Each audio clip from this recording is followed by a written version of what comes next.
Hello দেয়ার, আসসালামু আলাইকুম। আশা করি সবাই অনেক ভালো আছেন, আমি অনেক ভালো আছি। আপনারা টাইটেল এবং থাম্বনেল দেখে অবশ্যই বুঝে গেছেন আজকে কি নিয়ে কথা বলতে চলেছি। আজকে মেনলি কথা বলবো হলো, কোনো বাইক যদি আটক হয় তাহলে সেই বাইকটি কিভাবে ছাড়াবেন, কি কি করণীয় বা কি কি প্রসেসিং করতে হবে, কাগজপাতি দরকার হবে সেই বিষয়ে। তাহলে বেশি বক বক না করে চলুন মূল ভিডিওতে চলে যাই।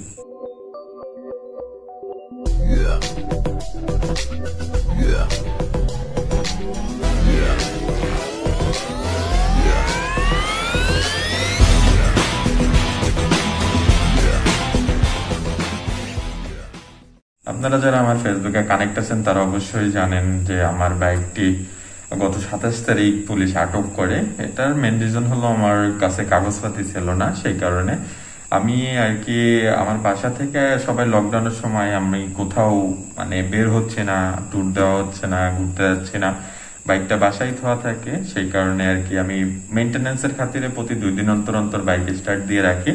এরকম রাখার কারণে একসময় আমার বাইকের ফুয়েল শেষ হয়ে যায়। এই ফুয়েল নেওয়ার জন্য আমি আমার বাসা থেকে 2 মিনিট লাগে আর কি আপনার পাম্প, সেই পাম্পে আর কি ফুয়েল নেওয়ার জন্য যাচ্ছিলাম। তো ওইখানে ট্রাফিক পুলিশ ধরে আমাকে। ওইখানে আমার কাছে ড্রাইভিং লাইসেন্সটাও ছিল না, আমার গাড়ির কাগজপত্রও ছিল না, এই দুইটা দেখাইতে পারি না বলে আমার গাড়িটা আটক করে। তা আমি সেইখানে আর কি আটক করার পরে আমি বাসায় চলে আসি এবং 28 তারিখ আমি যশোর গিয়ে, যশোর ট্রাফিক পুলিশ যখন আমাকে কেস দিচ্ছে, আমি যশোর ট্রাফিক অফিসে গিয়ে কেসটা ভাঙায় তারপরে আমি গাড়িটি আটক থেকে ছাড়িয়ে আনি। তাই সকল প্রসেস আর কি কিভাবে কি করছি এই ভিডিওতে আমি আপনাদের সাথে শেয়ার করবো আর কি। অনেকেই প্রশ্ন করছেন যে আমি মাস্ক পরে কেন ভিডিও করি, আর রুমের ভিতরে হোক বাইরে হোক, এই নিয়ে আলাদা একটি ভিডিও বানাবো, যে ভিডিওতে আমি বলবো যে আমার ইউটিউবে আসার পিছনে কাহিনীটা কি এবং ইউটিউবে কেন আসলাম এবং মাস্ক পরে কেন ভিডিও করি। তাহলে মূল কথায় আসি। প্রথমে আপনার কাজ হবে সকালবেলা উঠে আপনার যে কেস স্লিপটা ছিল, কেস স্লিপটা নিবেন এবং গাড়ির সব বৈধ কাগজপাতি, ড্রাইভিং লাইসেন্স নিয়ে আপনি ট্রাফিক অফিসে চলে যাবেন। ট্রাফিক অফিসে যাওয়ার পরে বাইরে দেখবেন অনেক দোকান আছে যেখানে আপনার এই কেসগুলো ভাঙায়। তো সেইখানে যা যোগাযোগ করবেন যে ভাই এই যে আমার কেস স্লিপ, এখানে আমার কয়টা কেস আছে। ও হ্যাঁ, আরেকটা কথা বলতে ভুলে গেছি, আপনার গাড়ি যার নামে থাকবে আপনি তার একটি এনআইডি কার্ডের ফটোকপি, এবং আপনার নামে যদি না থাকে তাহলে আপনি যদি আপনার তাহলে একটা এনআইডি কার্ডের ফটোকপি নেবেন। আমার ক্ষেত্রে যা হয়েছিল, গাড়িটা আসলে আমার আব্বুর নামে ছিল এবং গাড়ি চালাইতাম আমি, সেক্ষেত্রে আমার আব্বুর এনআইডি ফটোকপিটা নেওয়া লাগছে এবং আমারও এনআইডি ফটোকপিটা লাগছে, কারণ আমি গাড়িটা ছাড়াইতে গেছি সেই কারণে। যাই হোক, সেইখানে যে আপনার যে বাইরে যে দোকানগুলো আছে ওদের কাছে বলবেন যে এই যে আমার কেস স্লিপ, এই কয়টা কেস হয়েছে, কত টাকা জরিমানা হয়েছে, তাদের কাছে বললে তারা টাকার পরিমাণটা বলবে, সেইটা আপনি দেবেন। দেওয়ার পরে আপনি সেই টাকা কেস স্লিপটা নিবেন তাদের কাছে, দেওয়ার পরে সেখান থেকে আপনি কেস স্লিপটা ফটোকপি করে নিবেন এবং তাদের থেকে জরিমানার টাকাটা পে করবেন। করার পরে আপনি ট্রাফিক অফিসের ভিতরে যাবেন, হেল্প ডেস্ক আছে ওইখানে যে আপনি কাগজটা শো করায় যে নিচে যে সার্জেন্ট আপনার কেস দিচ্ছে ওই সার্জেন্টের নাম লেখা থাকে। তো ওই জিজ্ঞেস করবেন যে এই সার্জেন্ট অফিসে আছে কিনা, যদি না থাকে তাহলে তাদের কাছ থেকে নাম্বারটা সংগ্রহ করে তাকে ফোন দিবেন যে স্যার আপনি কখন আসবেন অফিসে।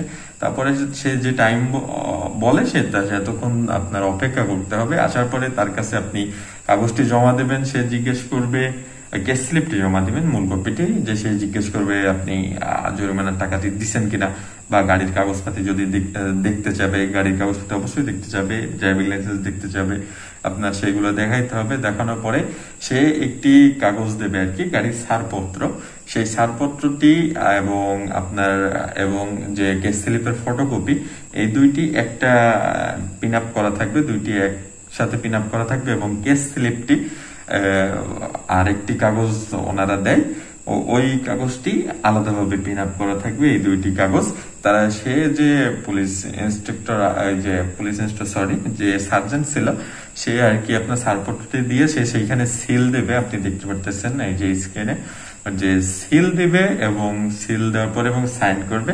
পরে আপনাকে ওই কাগজটি ওই 4টি কাগজ নিয়ে আপনার ট্রাফিক ইন্সপেক্টর যে আর কি ট্রাফিক ইন্সপেক্টরের রুম থাকে ওইখানে জিজ্ঞেস করলে তারা দেখাই দেবে, সেইখানে আপনার যাইতে হবে, তার সিল এবং স্বাক্ষর নিতে আর কি।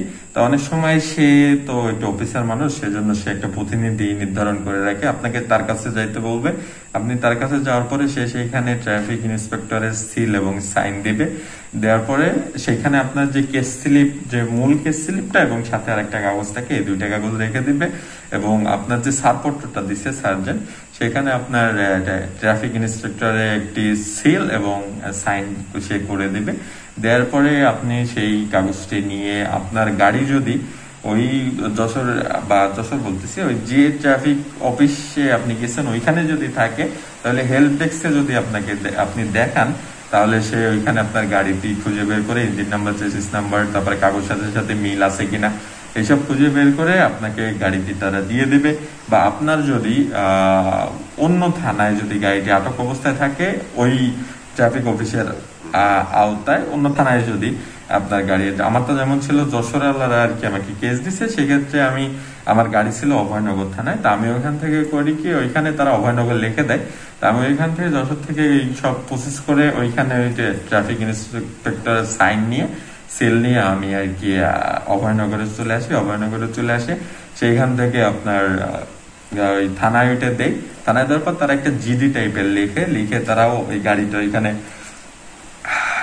ওইখানে দেখে ইঞ্জিন নাম্বার, চেসিস নাম্বার, গাড়ির কাগজপাতির সাথে মিল আছে কিনা এই করে দেখে গাড়িটা আমার কাছে হস্তান্তর করে দেয়। এভাবে আমি গাড়ি বাসায় নিয়ে আসি। এখানে আমার আর একটা কথা হলো যে এমন একটা প্যান্ডামিক সিচুয়েশন চলতেছে, এমন একটা সময় কেমন জানি না পুলিশি হয়রানিটা অনেক বেড়ে গেছে। এক্ষেত্রে আমার একেবারে নিজস্ব মতামত আমি শেয়ার করতেছি। সেটা হলো, এখন বর্তমানে মধ্যবিত্ত বলেন, উচ্চ মধ্যবিত্ত যারা আছে তাদের বলেন, সবারই একটু আর্থিক সংকটের দিকে যাচ্ছে। তা এক্ষেত্রে পুলিশ এই গাড়ি ধরপাকড় না করে এখানে যে বিনা কারণে যারা বের হয়েছে তাদের কিছু পরিমাণ জরিমানা এরকম করে দিতে পারে। খালি এমন একটা সময় মনে করেন যে অনেক প্রয়োজনে বের হয়, এমার্জেন্সি কাজে বের হয়। তো এখন সেক্ষেত্রে তাদের যদি ওই গাড়িটা এখানে আটকায় দেয়, তাহলে একটা মানে কিভাবে কি হবে আর কি। এখন এখানে তারা যারা বিনা কারণে বের হয়, তাদের কারণটা জেনে বিনা কারণে বের হলে তাদের এই করা যেতে পারে। বা এমনি সাধারণ স্বাভাবিক হয়ে গেলে, সবার অর্থনৈতিক ব্যাপার স্বাভাবিক হয়ে গেলে, তখন যদি তারা গাড়িটা এরকম চেক করে তাহলে সমস্যা হয় না। তো অবশ্যই আমাদের গাড়ি করা দরকার, মানে সবকিছু পেপারস কমপ্লিট করে বাংলাদেশ রুলস মোতাবেক চলা উচিত। কিন্তু এই যে হয়রানিটা যদি প্যান্ডামিক সিচুয়েশনটা যাওয়ার পরে সবাই স্বাভাবিক যাওয়ার পরে করে, তাহলে ভালো। এটা আমার সম্পূর্ণ নিজস্ব মতামত, জানি না কে কিভাবে নেবেন। তারপর অবশ্য নিজে সতর্ক থাকবেন, মাস্ক পরবেন, আর সবসময় হেলমেট ব্যবহার করবেন। আমি এই একটু বলে হেলমেট না ব্যবহার করতে যে আমার 3000 টাকা হেলমেটের জন্য জরিমানা নিছে। 3000 টাকা একটা হেলমেটের জন্য আমার জরিমানা দিয়ে আসা লাগছে, শুধু একটু নেই এই কারণে। তাই সবাই অলওয়েজ হেলমেট পরে রাইড করবেন। তাহলে আজ আর কথা বলাচ্ছি না, ভালো থাকেন, সুস্থ থাকবেন, আল্লাহ হাফেজ।